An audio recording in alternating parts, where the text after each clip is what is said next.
E bentornati a Simac Tannintech con Visioni. Oggi abbiamo con noi Antonio Franceschini, che è il responsabile di CNA Federmoda, quindi parliamo di piccole imprese di artigianato e di realtà collegate al mondo della moda. Situazione ovviamente sfidante in questo momento, Antonio, perché il mercato non è in una situazione facile. Qual è, dal vostro osservatorio, il momento?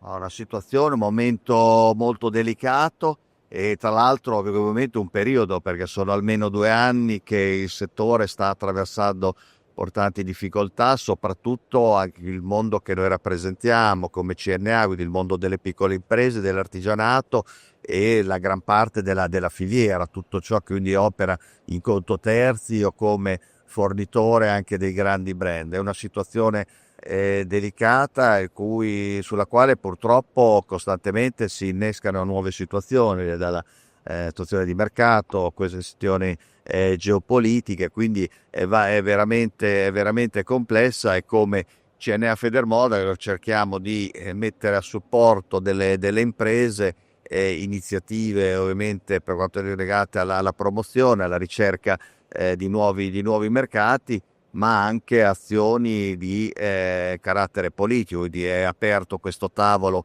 presso il Ministero delle Imprese e del Made in Italy ormai da tempo. Auspichiamo che si riesca ad arrivare a misure concrete oltre a quelle che sono già state messe a disposizione, perché il settore ne ha veramente necessità. La crisi del lusso è stato l'ultimo, probabilmente, diciamo, l'ultimo colpo che è stato assestato al sistema del Made in Italy, che però faticosamente cerca di reggere. In questo momento ci sono delle zone in Italia che sono in particolare affanno, o zone che invece stanno dando dei segnali come distretti industriali, come realtà artigianali un po' più di speranza?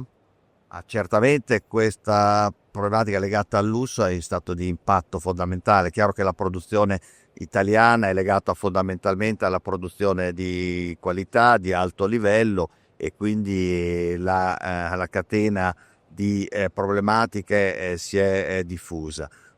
Purtroppo oggi non vedo particolari situazioni positive. Con noi l'osservatorio abbiamo anche sui distretti, e che tra l'altro presenteremo anche in una nostra iniziativa a breve, vede dai vari distretti del calzaturiero piuttosto che della pelletteria, come della concia e anche del tessile e abbigliamento, permanere con situazioni di difficoltà. Siamo comunque fiduciosi, nel senso che questo è un settore, come anche già in passato ho avuto occasione di dire, è da sempre esposto alla competizione internazionale, ha passato momenti estremamente difficili e grazie alla creatività, alla resilienza, come si usa dire, delle piccole imprese è riuscito a saltarne fuori, a trovare nuove rotte, e confidiamo che anche in questa situazione, andando a innovare come è consuetudine, sarà in grado di affrontare che le sfide per un nuovo futuro. Come procede la sfida del ricambio generazionale per gli artigiani? È una sfida questa altra, cui è chiamato importante il settore.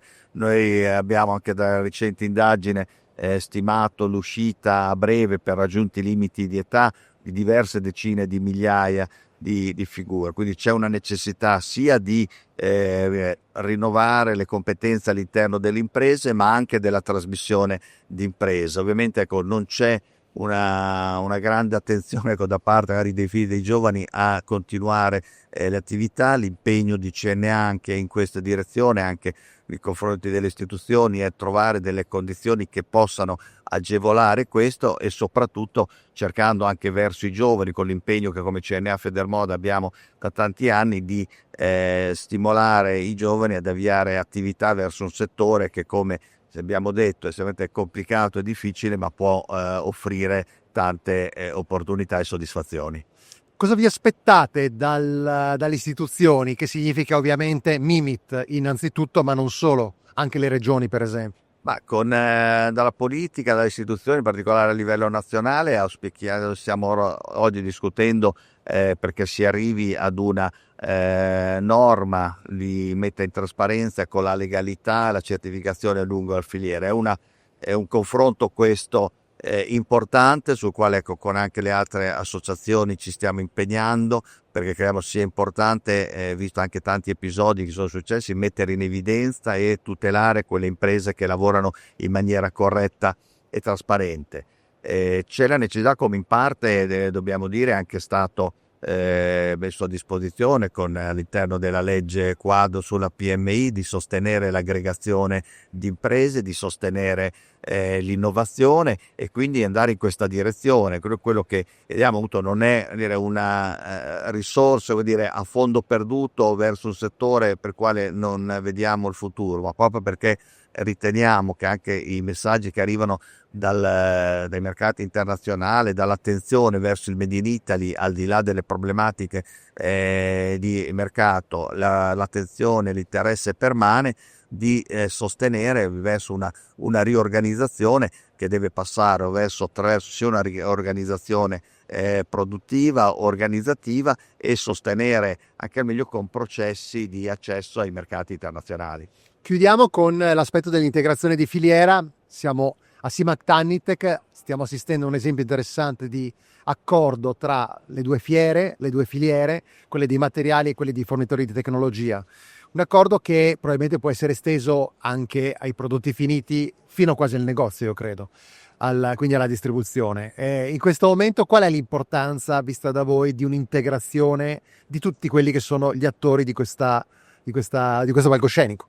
Ma è strategico. Noi questo settore sicuramente anche una responsabilità interna in questo senso ce l'ha, di uno scarso dialogo fra i vari attori della filiera, fra i vari componenti. È necessario ragionare insieme, oltre al mondo della produzione, quindi dal monte alla valle, e anche con la distribuzione. In particolare le nostre realtà, che sono piccole e medie imprese, hanno necessità di un rapporto e di una considerazione da parte, penso soprattutto al mondo della piccola distribuzione, anche dei negozi di vicinato, dei multimarche. Quindi questo anche come CNA Federmoda, il confronto è aperto anche con il mondo della distribuzione, proprio in questo senso. Credo che assieme tutti gli anelli della filiera, come non mai in questo momento cruciale, devono ritrovarsi, dialogare per trovare insieme le soluzioni.